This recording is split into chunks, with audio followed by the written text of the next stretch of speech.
Go. All right, Ehlers-Danlos syndrome, 3 pages of symptoms that we won't go into unless we feel moved to talk about them a little bit. We'll start what the imaging showed in quick order. This is the airway.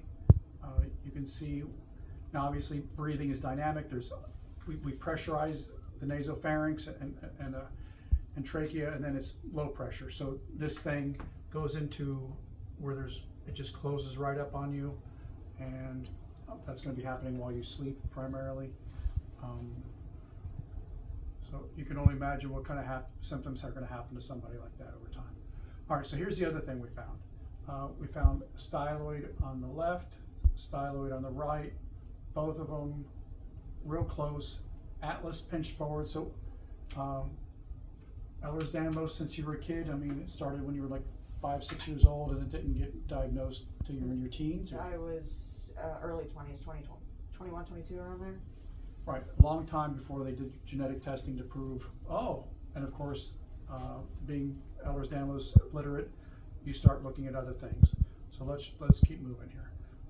So we have elongated styloids, like you would expect with a connective tissue disorder as you're trying to stabilize yourself.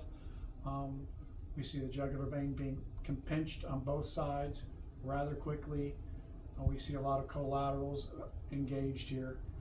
This is the collateral that we found today, and we did have you jut your jaw forward, and the pulse wave Doppler really opened up when you jutted your jaw forward, and of course when you tilted your head up above neutral, the jugulars opened up significantly.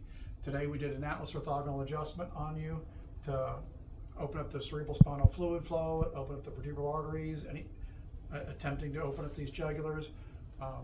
We do think that you need prolotherapy to tighten up the ligaments and the posterior elements. Again, my current working diagnosis. It was a heavy backpack as a kid that did this to you. All right, so another little interesting caveat or thing we found is that there's a small, let's get that vein up there. There's a small little concomitant vein. Let's get it right. Edit, oops, that's the internal carotid. That's not the one. Should be right here. Oh my gosh. It's the one for the foramen ovale. And it should be right here, and it's not. All right, so we're not, for whatever reason, the concomitant vein is not showing up. But there's a plexus, there's a small vein that comes out of here, out of the foramen ovale. And in your case, it is absolutely engorged. Here it is. It's become huge and dilated, and it comes back behind your jaw. It turns into this collateral, and that is a huge adaptation that we have. When you sleep with your mouth open, we documented that that's going to close that up significantly. These emissary veins do not have valves in them. They go both directions. It is the venous plexus of the foramen ovale. That's the one that I was interested in. That's what this is. That's dilated. And one of the nerves there that goes through there is the trigeminal nerve, actually the motor unit of the trigeminal nerve.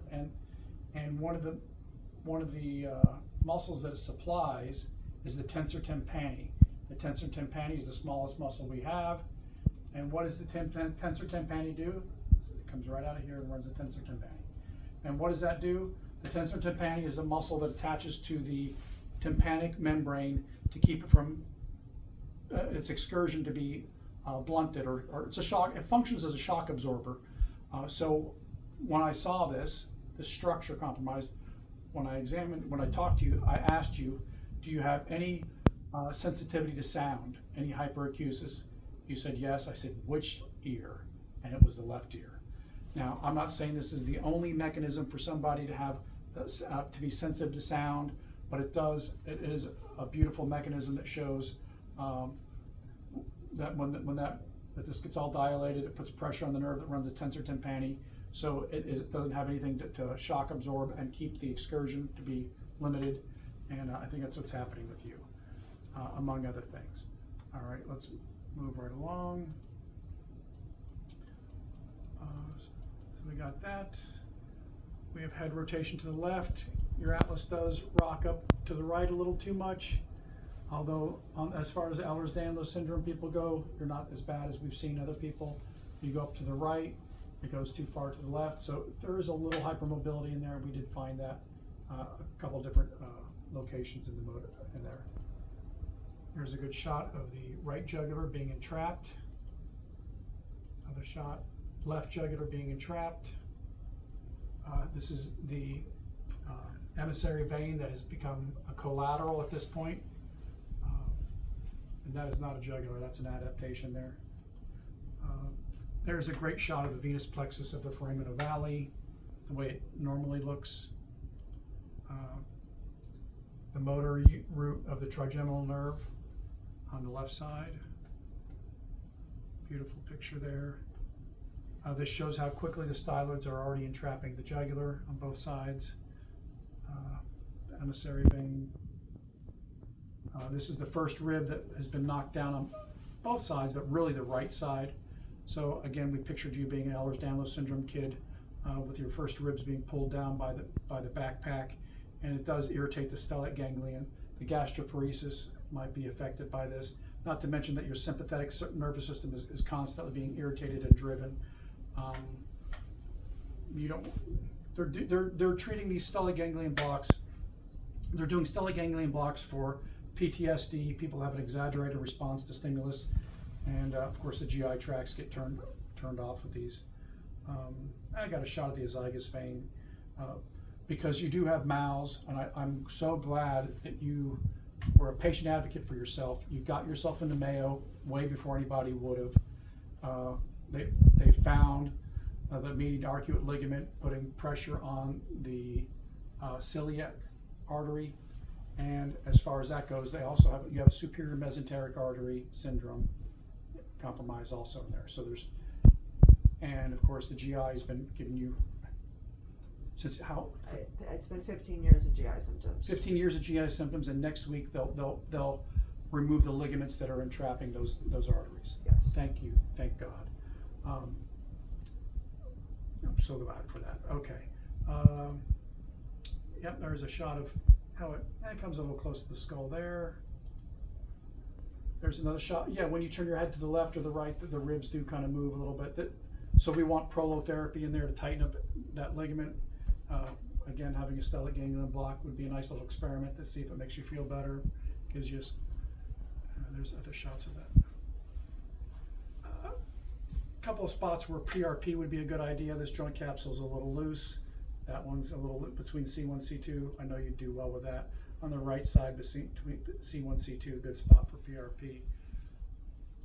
Anything else? Anything you want to talk about that I might have missed? I think I'm good. Okay, well then, I applaud you for pushing past the gaslighting that was done to you and being your own patient advocate and getting yourself into Mayo and getting in front of the right doctors. This is, oh my gosh, how long has this been going on? I just applaud you. And a cute little female having to fight, you fought like hell to get you here. You deserve this wonderful life you're going to have because you just fought for yourself. And when the doctors tell you that, there's really nothing here, what's going on, the family kind of looks at you a different way, spouses, and you have to shake all that off and keep pushing. And I'm so sorry you had to go through that. We're here now. Yeah. So thank you. Appreciate it.